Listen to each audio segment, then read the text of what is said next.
गुरुदेव और माँ गायत्री के चरणों में कोटि कोटि नमन। आप सभी को प्रणाम। नवरात्र साधना का तत्व दर्शन, इसमें पिछली बार पूज्य गुरुदेव ने हमको समझाया था कि अध्यात्म के नवरात्र अनुष्ठान के मूल सिद्धांत क्या हैं। आहार संयम, विचारों पर संयम, ब्रह्मचर्य से रहना, ये सभी अध्यात्म के मूल सिद्धांत हैं। पूज्य गुरुदेव हमसे ब्यौरा मांगते हैं हमारे धन का। कहीं हम फिजूल खर्ची तो नहीं करते, कहीं हम बेईमानी तो नहीं करते, अपनी कमाई का खर्च हम कहाँ करते हैं। इसी से पता चलेगा कि हम अध्यात्मवादी हैं या नहीं। आइए जानते हैं अब इससे आगे। आदमी को हम अध्यात्म का अंकुश लगाते हुए ईश्वर चंद्र विद्यासागर जैसे आदमी जीने को कहते हैं। आपको 500 रुपये तनख्वाह मिलती है, लेकिन आप उसे औसत नागरिक के नाते खर्च कीजिए। विद्यासागर की तरह 50 रुपयों में अपनी गृहस्थी का गुजारा करें व 450 रुपये में अन्यों के लिए, समाज के लिए, दुखी अभावग्रस्तों के लिए सुरक्षित करिए। उनके 450 रुपए से हजारों विद्यार्थी निहाल हो गए, जो फीस नहीं दे सकते थे, जो कॉपी नहीं खरीद सकते थे, जिनके पास मिट्टी का तेल नहीं था। उनके लिए सारी व्यवस्था विद्यासागर ने अपने यहाँ कर रखी थी। इसे क्या कहते हैं? ये अध्यात्म है।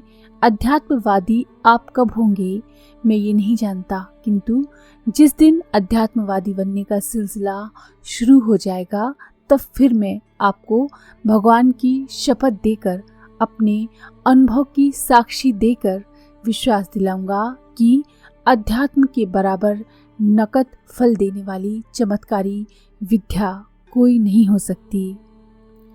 लॉटरी लगाने, जेब काटने से भी ज़्यादा फायदेमंद दूरदर्शिता भरा रास्ता है अध्यात्म का।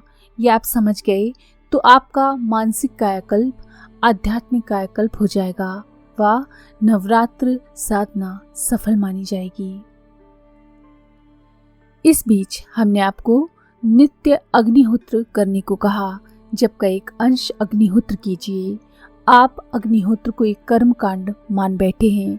अग्निहोत्र यज्ञ विज्ञान का नाम है। ये एक परंपरा ही नहीं, इसका साइंटिफिक बेस भी है। यज्ञ कहते हैं कुर्बानी को, सेवा को।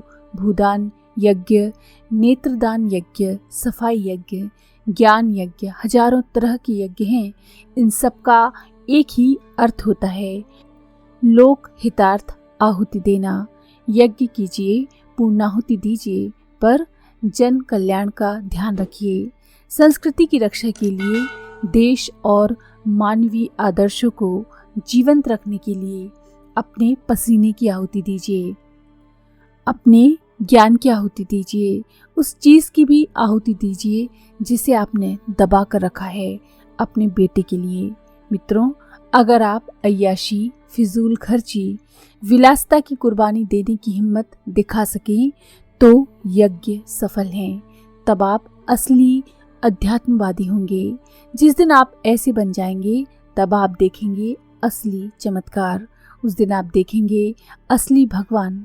तब आपको सुदामा के तरीके से आपके चरणों को धोता हुआ, शबरी के तरीके से आपके दरवाजे पर झूठे बेर खाता हुआ और राजा बलि के तरीके से आपके दरबार पर 3.5 गज जमीन मांगता हुआ, गोपियों के दरवाजे पर छाछ मांगता हुआ आपको भगवान दिखाई पड़ेगा।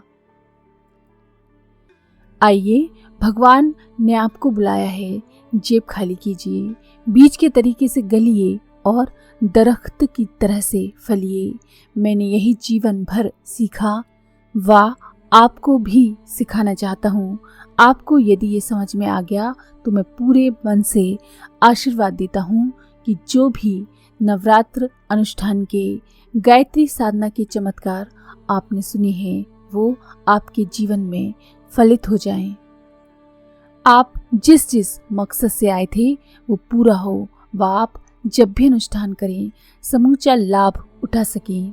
इसलिए आपको कुछ बातें मैंने बताई। भगवान करे आपको ये समझ में आ जाए। वाह, आप लाभान्वित हों। हमारी बात समाप्त। ओम शांति शांति शांति।